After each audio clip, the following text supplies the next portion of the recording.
DTKS sudah tidak berlaku lagi. Yang ingin dikikis pelan-pelan, insya Allah kerja kita dengan data yang terbaru ini akan lebih tepat sasaran. Data DTKS resmi dihapus. Bagaimanakah nasib KPM, PKH, dan BPNT selanjutnya? Penyaluran PKH BPNT tahap 1 segera dituntaskan, menyusul jadwal penyaluran PKH BPNT tahap kedua, agar masyarakat bisa terbantu meringankan beban ekonomi dan untuk mengungkit daya beli masyarakat. Namun perlu diketahui, data penerima lama tidak lagi digunakan pada pencairan untuk tahap kedua. Artinya akan banyak sekali nama baru yang muncul pada pencairan PKH BPNT tahap berikutnya. Nah, bagaimanakah nasib data penerima lama? Karena akan digunakan data penerima baru, maka secara otomatis sumber data penerima lama digeser dengan data yang lebih fresh sesuai dengan kondisi yang masih relevan saat ini. Nah, mari kita bahas penggunaan data baru ini agar teman-teman tahu nasib KPM lama yang ada pada DTKS yang digantikan oleh data baru, data tunggal terpadu sosial ekonomi, setelah tayangan singkat berikut ini.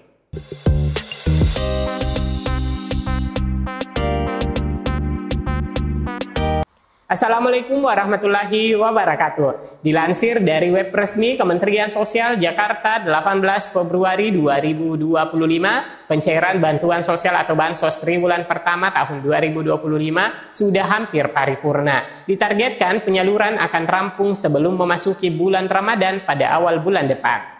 Nah, seiring berjalannya penyaluran PKH dan BPNT di kantor pos, tentunya penyaluran semakin mendekati rampung.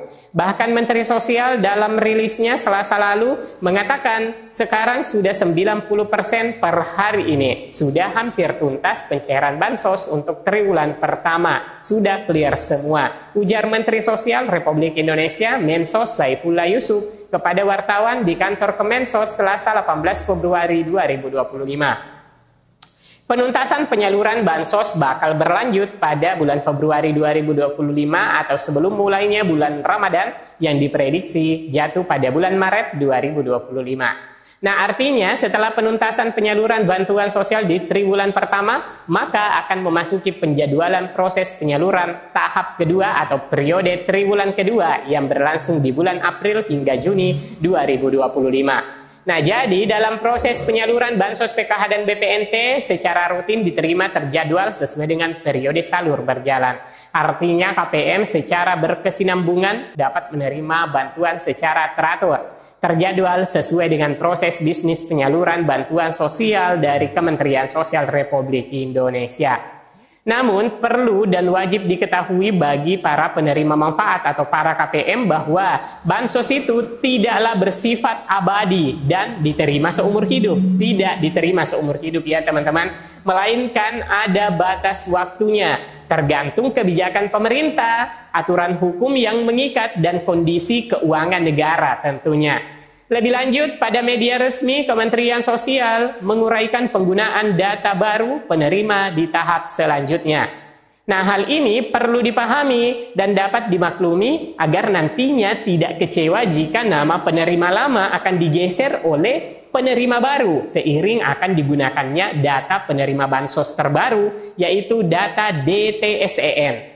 Nah, Kementerian Sosial dalam penjelasannya menyebutkan bahwa meski penyaluran bansos triwulan pertama 2025 masih menggunakan data lama, yakni dari data terpadu kesejahteraan sosial atau DTKS, selanjutnya data tunggal sosial ekonomi nasional DTSN segera dipadankan. Jadi untuk triwulan kedua nanti baru kita menggunakan data terbaru DTSEN. Sekarang masih data yang lama DTKS, jelas Mensos Gus Ipul. Lebih lanjut, Menteri Sosial Gus Ipul dalam acara dialog bersama dengan pilar-pilar sosial sekaresidenan Madiun di Pendopo Ronggo Jumono, Kabupaten Madiun Jumat kemarin, menjelaskan bahwa pemerintah mengambil langkah besar dalam penguatan data nasional. Presiden Republik Indonesia Prabowo Subianto resmi menandatangani instruksi Presiden Impres nomor 4 tahun 2025 tentang data tunggal sosial ekonomi nasional pada 5 Februari 2025. DTKS sudah tidak berlaku lagi. Yang ingin dikikis pelan-pelan di era kepemimpinan Presiden Prabowo ini dengan pertama-tama mewujudkan data tunggal dulu.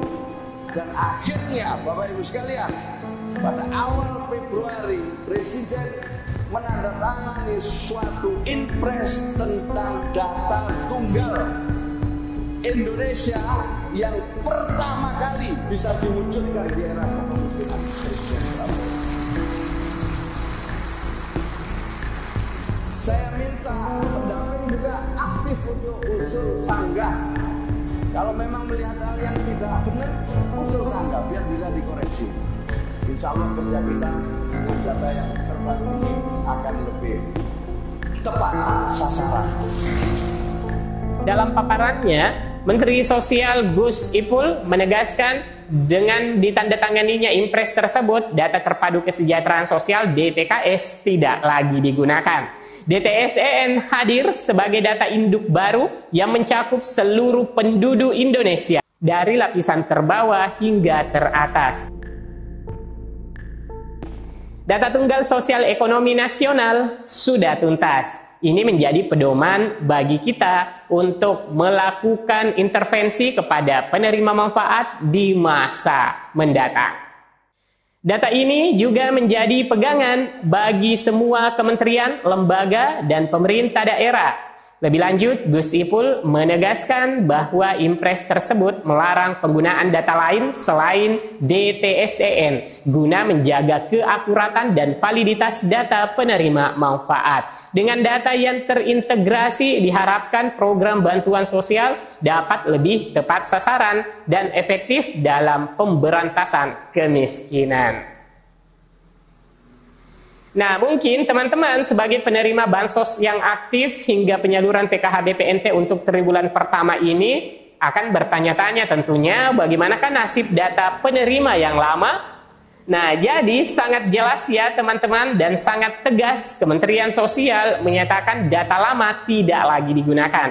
Dan KPM penerima nantinya merupakan data baru dari DTSEN yang telah divalidasi dan dijaga keakuratannya agar para penerima atau para KPM menjadi tepat sasaran. Teman-teman, bila saja penggunaan data baru DTSEN digunakan, kemungkinan banyak penerima baru yang masuk. Dan bagi penerima lama tentunya juga sama, tidak semuanya akan masuk.